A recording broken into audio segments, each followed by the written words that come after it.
Hey guys, welcome back to the channel. Fabrizio Romano here as always to keep you posted on the transfer market. We are here ready every single day, every single night, always together. It's now Thursday and we are entering into the final weekend almost of the summer transfer window, and then Monday, Tuesday, the deadline. On Tuesday night is going to be special, so stay tuned here for all the very latest, all the video recaps, all the stories. So things are happening as you can see and imagine, and so it's going to be crazy busy. First of all, let me take a second to say thanks to all of you for following here on YouTube, but also on all the other social media platforms. On Instagram, we are now 50 million. It's incredible, so thank you for being part of the community on daily basis. But let's jump into the news, as we always do, always delivering for you. Let me start with the situation of Nicolas Jackson. While I'm recording this video, it's 2:30 a.m. late night here in Italy, where I'm based. And Aston Villa are closing the final small details of the Nico Jackson deal with the players' camp. Everything agreed with Chelsea is going to be £65 million transfer fee. And also, Chelsea, don't forget, they sold Liam Delap to Nottingham Forest. Then they got a deal done also for Nico Jackson and ready to join now Aston Villa, and so it's extra money. Chelsea are going to make more than £100 million from these two players. The next one who could leave on a permanent transfer is Guiu, the Spanish striker. There is Napoli pushing to sign him. Negotiations are quite advanced. Chelsea start at 25 million, Napoli are at 15. There is a gap in valuation, but the negotiations are continuing. The player wants to go to Napoli, and so imagine Chelsea could make more than 120 millions for these three strikers who are not crucial players for Chelsea. That would be obviously important to mention. So I expect the final here we go for Jackson in the next hours. Could be any moment from now, because it's just some final details on the contract, but personal terms are almost agreed. And then Nico Jackson, new Aston Villa player. Then important to say also about these stories and talking about the names I wanted to mention to you, that the Julian Alvarez case is going to enter into the final crucial stages. What happened over the last 24 hours? Juan Laporta, the president of Barcelona, took a strong position. Go in public, speak to the club channels. That's a very institutional and strong message. We are waiting for Julián, we are still interested in Julián, we still want Julián. But then, directly from Atletico Madrid, a counter statement to Barcelona saying there is 0% chances we sell the player to Barça. We are the victims, Atletico Madrid say. So Atletico keep closing the doors to Barcelona. Now guys, what's happening with Arsenal? If you follow my channel, and if you're here every day, you know I've been telling you this since 1 week now almost, Thursday, Friday last week. Arsenal are really into it. Arsenal are really working on a Julian Alvarez deal. Arsenal should not be underestimated. Then, can we see Julian Alvarez in an Arsenal shirt at the end of the summer transfer window? This question can only be answered by Julian Alvarez. Because Arsenal, according to my information, are ready to proceed with Atletico Madrid. Arsenal would be very ready to make business with Atletico Madrid. There was a meeting in London with Matteo Alemani, director of Atletico Madrid, on Friday last week. Arsenal, financially, with Gabriel Martinelli, who is set to be the next one to join Al Hilal after Ollie Watkins. Exclusive update of the night was on Ollie Watkins joining Al Hilal. The deal is closed. The next one will be Gabriel Martinelli. It's a matter of hours, days. It's almost done.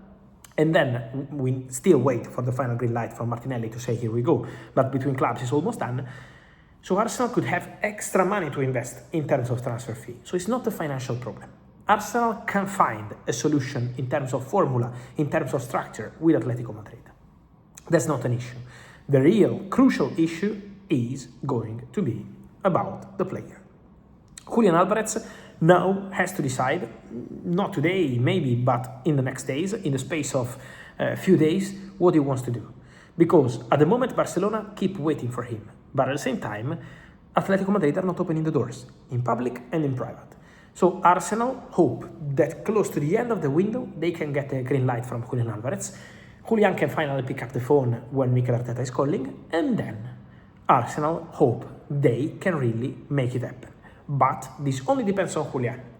Julián has to decide if he wants to wait for Barcelona till deadline day, If he wants to wait for Barcelona beyond deadline day, something like, okay, I'm not joining this summer, no problem, I stay at Atletico Madrid and we will see in 2027. That's also a possibility. So we should not rule out anything, because Julián has been waiting for Barça, and Barça have been waiting for Julián for a long time. I told you, Lautaro, Martinez, and all the other big names around, Barcelona are focusing only on Julian Alvarez. Then, on Lautaro, nothing happened because Lautaro is not going to leave Inter. So, it's quite important to say that also the situation of Julian Alvarez is entering into its crucial stages. So we have to follow this situation till the very end. But Arsenal are still monitoring this case. Then, talking about Barcelona, Alejandro Balde, I can stand by my information. Alejandro Balde wants to stay. Alejandro Balde wants to fight for his place. Alejandro Balde doesn't want to leave Barcelona. Alejandro Balde is in fantastic relationship with all teammates in the dressing room.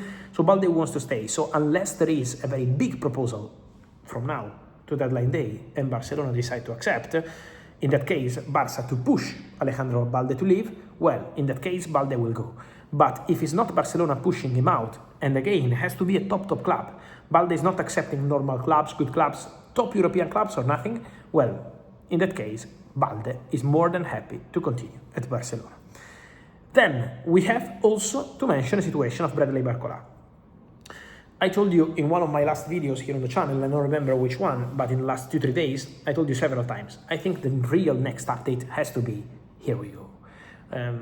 Coming here and tell you, okay, they're negotiating, okay, they're talking, the deal is on. The deal is absolutely on. I can understand a little bit the frustration because Liverpool fans heard me on this channel for 3 months telling you Barcola, Barcola, Barcola, Barcola, Barcola. At the beginning there was excitement because there were many reports saying Barcola is untouchable, Barcola is not for sale, Barcola is not available, and many fans said, why you are the only one talking about Barcola? Now after 3 months everyone is talking about Barcola and you are waiting for the final verdict. But Liverpool are on it. The conversation is ongoing. Liverpool are working on it. Barcola is waiting for Liverpool. So the deal is absolutely on and proceeding. The deal arrived to the highest level possible. It's not only on the sporting directors now.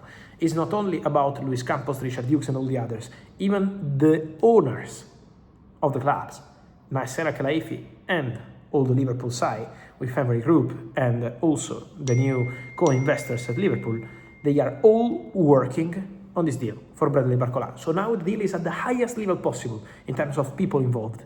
So let's follow the case, but any moment could be the moment for Bradley Barcola. So stay tuned because many things are happening. So let's follow this and much more, guys, here on the channel together as every single day. So I remind you to like this video, to turn on the notification bell, to subscribe to the channel. And I will see you soon. Thank you.